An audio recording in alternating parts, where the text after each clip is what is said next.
ಇರಾನ್ನ ಕರಾಳ ಮುಖ. ಖಮೇನಿ ಆಡಳಿತದಲ್ಲಿ ಮಹಿಳೆಯರ ಆಕ್ರಂದನ.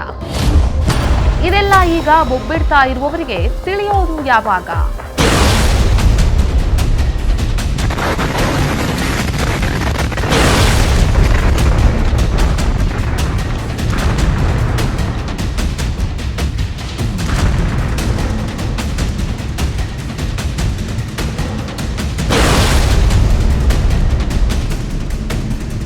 ನಮಸ್ಕಾರ. ಅಮೆರಿಕ ದಾಳಿಗೆ ಇರಾನ್ ಹೇಗೆ ತತ್ತರಿಸಿ ಹೋಗ್ತಿದೆ ಅನ್ನೋದನ್ನ ನೀವು ನೋಡ್ತಾನೇ ಇದ್ದೀರಾ. ಒಂದು ಕಾಲದಲ್ಲಿ ಪರ್ಷಿಯನ್ ಸಂಸ್ಕೃತಿಯ ಗಣಿಯಾಗಿದ್ದ ದೇಶ ಇರಾನ್ ಇಂದು ಧಾರ್ಮಿಕ ಮೂಲಭೂತವಾದದ ಅಡಿಯಲ್ಲಿ ಸಿಲುಕಿ ನಲುಗ್ತಾ ಇದೆ. ಇರಾನ್ನ ಈಗಿನ ಪರಿಸ್ಥಿತಿ ಖಮೇನಿ ಸರ್ಕಾರದ ದಬ್ಬಾಳಿಕೆಗೆ ಉದಾಹರಣೆ. ಖಮೇನಿ ಸಾವಿನ ಸುದ್ದಿ ಕೇಳಿ ಜಗತ್ತಿನಾದ್ಯಂತ ಇರುವ ಇರಾನಿಯರು ಸಂಭ್ರಮಿಸ್ತಾ ಇದ್ದಾರೆ. ಆದರೆ ಭಾರತದಲ್ಲಿರುವ ಕೆಲ ಮುಸ್ಲಿಮರು, ಕೆಲ ಲೆಫ್ಟ್ ಲಿಬರಲ್ಗಳು ಖಮೇನಿ ಸಾವಿನ ಸುದ್ದಿ ಕೇಳಿ ಯಾರೋ ಸ್ವಾತಂತ್ರ್ಯ ಹೋರಾಟಗಾರನೋ ಸಮಾಜ ಸೇವಕನೋ ಸತ್ತು ಹೋಗಿರುವ ಹಾಗೆ ಬಾಯ್ ಬಡ್ಕೊಳ್ತಾ ಇದ್ದಾರೆ.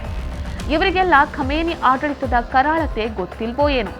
ಗೊತ್ತಿಲ್ಲದೆ ಇದ್ರೆ ನಾನು ಹೇಳ್ತೀನಿ ಕೇಳಿ. ಅದಕ್ಕಿಂತ ಮೊದಲು ನೀವಿನ್ನೂ ನಮ್ಮ ಚಾನೆಲ್ ಅನ್ನ ಸಬ್ಸ್ಕ್ರೈಬ್ ಮಾಡಲಿಲ್ಲ ಅಂದ್ರೆ ಈ ಕೂಡಲೇ ಮಾಡಿ.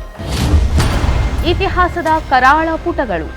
1979 ಇರಾನ್ ಇತಿಹಾಸವನ್ನೇ ಬದಲಿಸಿದ ವರ್ಷ. ಅದಕ್ಕಿಂತ ಮೊದಲು ಇರಾನ್ ಪಾಶ್ಚಿಮಾತ್ಯ ದೇಶಗಳಷ್ಟೇ ಮುಂದುವರೆದಿತ್ತು. ಮಹಿಳೆಯರು ಶಿಕ್ಷಣ ಪಡಿತಾ ಇದ್ರು, ತಮಗೆ ಇಷ್ಟ ಬಂದ ಬಟ್ಟೆಯನ್ನ ಧರಿಸ್ತಾ ಇದ್ರು.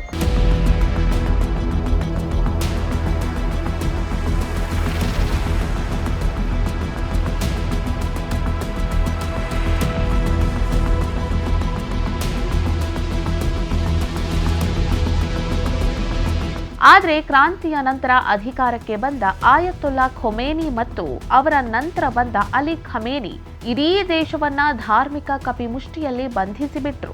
ಆಗ ಆರಂಭವಾಗಿದ್ದೇ ಮೊರಾಲಿಟಿ ಪೊಲೀಸ್ ಅಥವಾ ನೈತಿಕ ಪೊಲೀಸ್ಗಿರಿ. ರಸ್ತೆಯಲ್ಲಿ ನಡೆಯುವ ಪ್ರತಿ ಮಹಿಳೆಯೂ ಹಿಜಾಬ್ ಧರಿಸಿದ್ದಾರೆಯೇ ಅಂತ ಚೆಕ್ ಮಾಡೋದು, ಕೂದಲು ಸ್ವಲ್ಪ ಕಾಣ್ತಾ ಇದ್ರೂ ಅವರನ್ನ ಜೈಲಿಗೆ ತಳ್ಳೋದು, ಪದೇ ಪದೇ ತಪ್ಪು ಮಾಡಿದ್ರೆ ಕ್ರೂರವಾಗಿ ಹತ್ಯೆ ಮಾಡೋದು.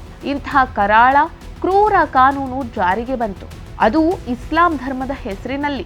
ಈ ದಮನಕಾರಿ ನೀತಿಯಿಂದ ಇರಾನ್ನ ಮಹಿಳೆಯರು ಅನುಭವಿಸಿದ ಸಂಕಟ ಅಷ್ಟಿಷ್ಟಲ್ಲ.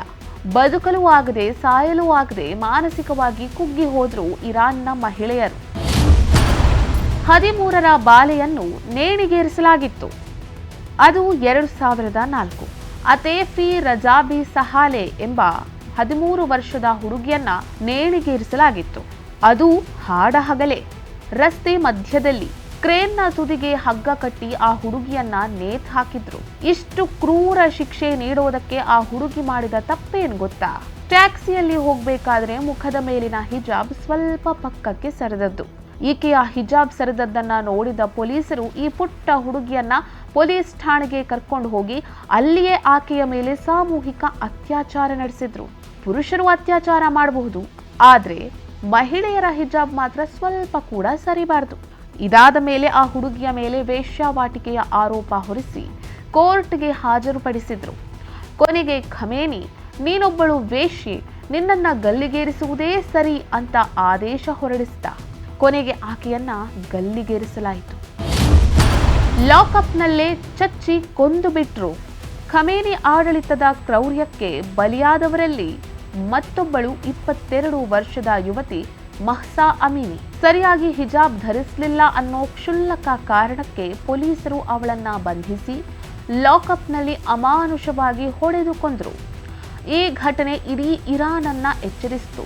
ಜನ್ ಜಿಯಾನ್ ಆಜಾದಿ ಅಂದ್ರೆ ಮಹಿಳೆ, ಜೀವನ, ಸ್ವಾತಂತ್ರ್ಯ ಎಂಬ ಘೋಷಣೆ ಇಡೀ ಜಗತ್ತನ್ನೇ ನಡುಗಿಸಿಬಿಡ್ತು. ಯುವತಿಯರ ಗಾಯಕ್ಕೆ ಚಿಕಿತ್ಸೆ ನೀಡಿದ್ದಕ್ಕೆ ಮಹಿಳಾ ವೈದ್ಯೆಯನ್ನೇ ಗಲ್ಲಿಗೇರಿಸಲಾಯಿತು. ಈಕೆ ಐದಾ ರೊಸ್ತೋಮಿ, ವೃತ್ತಿಯಲ್ಲಿ ಡಾಕ್ಟರ್. 2022ರಲ್ಲಿ ಈಕೆಯನ್ನ ಬಹಳ ಕ್ರೂರವಾಗಿ ಕೊಲ್ಲಲಾಗಿತ್ತು. ಹೇಗೆ ಕೊಂದಿದ್ರು ಅಂದ್ರೆ ಈಕೆಯ ದೇಹದ ಭಾಗಗಳು ಹೊರಕ್ಕೆ ಬಂದಿದ್ವು. ಈಕೆಯನ್ನ ಇಷ್ಟೊಂದು ಕ್ರೂರವಾಗಿ ಕೊಲ್ಲೋದಕ್ಕೆ ಕಾರಣ ಏನು ಗೊತ್ತಾ?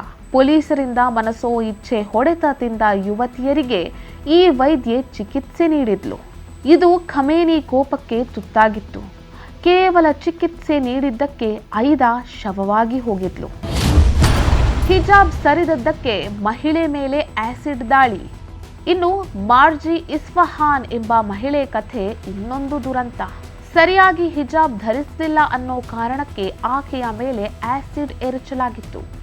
ಈ ದಾಳಿಯಿಂದ ಮಾರ್ಜಿ ಒಂದು ಕಣ್ಣನ್ನ ಕಳೆದುಕೊಂಡರು. ಈಕೆಯ ಹಿಜಾಬ್ ಸರಿದದ್ದು ತಪ್ಪು ಎಂಬ ಕಾರಣಕ್ಕೆ ಆಸಿಡ್ ಎರಚಿದವರನ್ನ ಪತ್ತೆ ಹಚ್ಚುವ ಗೋಜಿಗೆ ಹೋಗಿರಲಿಲ್ಲ ಖಮೇನಿ ಸರ್ಕಾರ. ಈಗ ಖಮೇನಿ ಸಾವಿನ ಸುದ್ದಿ ಕೇಳಿ ಮಾರ್ಜಿ ಸಂತಸ ವ್ಯಕ್ತಪಡಿಸಿದ್ದಾರೆ. ಚಿಕಿತ್ಸೆಯ ಹೆಸರಿನಲ್ಲಿ ಚಿತ್ರಹಿಂಸೆ. ಹಿಜಾಬ್ ವಿರುದ್ಧ ಪ್ರತಿಭಟನೆ ಮಾಡುವ ಮಹಿಳೆಯರನ್ನ ಖಮೇನಿ ಸರ್ಕಾರ ಹೇಗೆ ಹತ್ತಿಕ್ಕುತ್ತಿತ್ತು ಗೊತ್ತಾ? ಇತ್ತೀಚೆಗೆ ಇರಾನ್ ಸರ್ಕಾರ ಒಂದು ವಿಲಕ್ಷಣ ಆದೇಶ ಹೊರಡಿಸಿತ್ತು. ಹಿಜಾಬ್ ಧರಿಸಿದ ಅಥವಾ ಪ್ರತಿಭಟನೆ ಮಾಡುವ ಮಹಿಳೆಯರಿಗೆ ಮಾನಸಿಕ ಕಾಯಿಲೆ ಇದೆ ಎಂದು ಬಿಂಬಿಸಿ ಅವರಿಗೆ ಚಿಕಿತ್ಸಾ ಕೇಂದ್ರಗಳಲ್ಲಿ ಕಡ್ಡಾಯವಾಗಿ ಚಿಕಿತ್ಸೆಯನ್ನ ನೀಡಲು ಮುಂದಾಗಿತ್ತು. ಇಂತಹ ಕೇಂದ್ರಗಳನ್ನ ಕ್ಲಿನಿಕ್ ಫಾರ್ ಹಿಜಾಬ್ ರಿಮೂವಲ್ ಅಂತ ಕರೆಯಲಾಗ್ತಿತ್ತು. ನಿಜವಾಗಿ ಇದು ಚಿಕಿತ್ಸೆಯಲ್ಲ, ಇದು ಬೌದ್ಧಿಕ ದಾಸ್ಯ. ಮಹಿಳೆಯರ ವಿಚಾರಧಾರೆಗಳನ್ನ ಬದಲಿಸಲು, ಅವರ ಆತ್ಮವಿಶ್ವಾಸವನ್ನ ಕುಗ್ಗಿಸಲು ನಡೆಸುವಂತಹ ಅಮಾನವೀಯ ಪ್ರಯೋಗ. ತನ್ನ ಹಕ್ಕಿಗಾಗಿ ಹೋರಾಡುವವಳು ಮಾನಸಿಕ ರೋಗಿಯೇ? ಹಾಗಾದ್ರೆ ಇಡೀ ಇರಾನ್ ದೇಶವೇ ಇಂದು ಈ ವ್ಯವಸ್ಥೆಯ ವಿರುದ್ಧ ರೋಗಗ್ರಸ್ತವಾಗಿದೆ ಎಂದರ್ಥವೇ? ಖಮೇನಿ ಕ್ರೌರ್ಯದ ಪುಟಗಳು ಎಷ್ಟೇ ದಪ್ಪವಿದ್ರೂ ಕ್ರಾಂತಿಯ ಕಿಚ್ಚು ಅದನ್ನ ಸುಟ್ಟು ಹಾಕಿದೆ. ಇಷ್ಟೆಲ್ಲ ಕ್ರೌರ್ಯ ಮೆರೆದ ಖಮೇನಿ ಸಾವಿಗೆ ಗೊಳೋ ಅಂತಿರುವ ಭಾರತೀಯ ಮುಸ್ಲಿಮರು, ಅದರಲ್ಲೂ ಮುಸ್ಲಿಂ ಮಹಿಳೆಯರು, ಇರಾನಿನ ಯುವತಿಯರ ಕರಾಳ ಕಥೆಗಳನ್ನ ಕೇಳಿದ್ದಾರೋ ಇಲ್ವೋ ಗೊತ್ತಿಲ್ಲ. ಕೇಳಿದ್ರೆ ಆ ಕರಾಳತೆಗೆ ಅವರ ಪ್ರತಿಕ್ರಿಯೆ ಏನು ಅನ್ನೋದನ್ನ ತಿಳಿಯೋದಕ್ಕೆ ದೇಶದ ಜನ ಕಾಯ್ತಾ ಇದ್ದಾರೆ. ಈ ವಿಡಿಯೋ ಬಗ್ಗೆ ನಿಮ್ಮ ಅನಿಸಿಕೆ ಏನು ಅನ್ನೋದನ್ನ ಕಮೆಂಟ್ ಮೂಲಕ ತಿಳಿಸಿ. ಧನ್ಯವಾದ.